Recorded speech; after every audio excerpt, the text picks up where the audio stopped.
So far, we've spent quite a bit of time talking about the EJB solution to the problem of accessing the database using Java objects. We have not talked a lot about the non-EJB solution. Well, it turns out that that is not a terribly difficult transition to make. Consider that this is the structure of the EJB solution to the problem. Now I'm going to show you the structure of the non-EJB solution to the problem. And I want you to pay careful attention to what changes in the diagram. Ready? Okay, here we go. And that's it. So what has changed? Well, the name of the solution has changed. This is called the direct access object pattern. The name of the classes that represent tables in the database has changed. They were entity classes before, and now they are called model classes.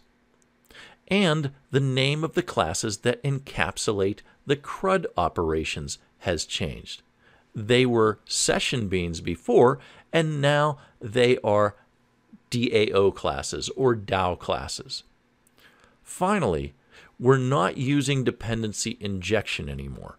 We are not relying on the container to initialize our CRUD classes. That is, the classes that encapsulate the CRUD operations of our database. I can tell you that in the version of the DAO pattern that we're going to talk about, we are going to have a singleton class called an application context. That is going to ensure that the controller servlets get singleton instances of the DAO objects.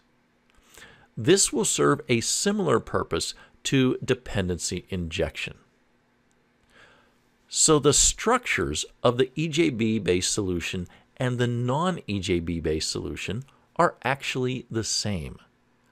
Then what is the difference?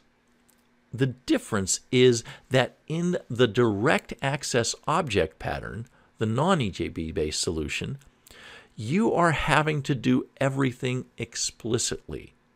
You have to create your own connection to the database.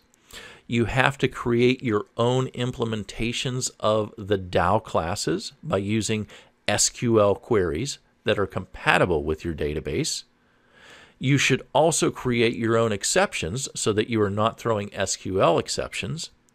And you should create a mechanism like the application context singleton that allows you to manage which DAO instances the controller servlet has access to. On top of all that, when you perform database transactions, you have to manage those transactions explicitly, making sure they support the ACID properties for transactions. For example, if one part of the transaction fails, your code must ensure that the entire transaction fails, and that the database state should be left unchanged. So that's a lot of things. Why would anybody not use EJBs or some similar framework to access the database? Well, that's a great question for a discussion board. Certainly, programming these things explicitly means you don't have to depend on the container, and it gives you more control over your code. From an educational point of view, the benefits of knowing how to do things without relying on frameworks and specialized libraries is always important because it helps you understand how those frameworks and libraries might work. Finally, consider that sometimes you do not have access to an EJB container to help you. If you're working for a company that uses Tomcat, which just happens to be the most popular Java application server, you don't have an EJB container. Here's a sequence diagram of how the DAO components work together. First, the client creates a new DAO object. In the DAO design we're going to look at, the DAO instance will be obtained from the application context. Then the client requests some data from the DAO object. The DAO object gets the data from the database and passes it back to the client in the form of one or more model objects. Having obtained the model object, the client can modify it using setter methods. The client can then ask the DAO objects to add the updated data that exists in the model object to the database. The DAO object gets the data from the model object and adds it to the database. Now, an important caveat here is that this diagram is coming from the Oracle website on the DAO pattern. And a lot of accounts of the DAO pattern, including the one in Buddy Kurniawan's book, which we'll see in a moment, use both setters and getters in the model classes. In the version of the DAO pattern that we're going to use for our bookstore project, we're only going to use getters in the model classes. So the revised sequence diagram would look more like this. In this diagram, the DAO object's update method modifies the database directly without first calling the model object. This approach has the advantage that, well, let me turn that into a question. In the DAO pattern as described by Oracle, model classes have both getters and setters. In our revised DAO pattern, model classes have only getter methods, no setters. This difference changes the nature of our model objects in a very important way.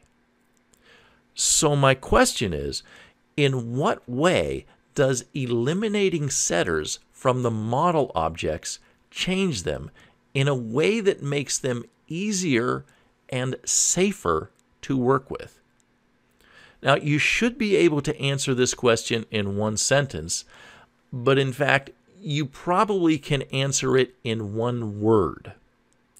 And I will give you 5 seconds to think about it, or you can pause the video and look for the answer. 5 seconds starting from now.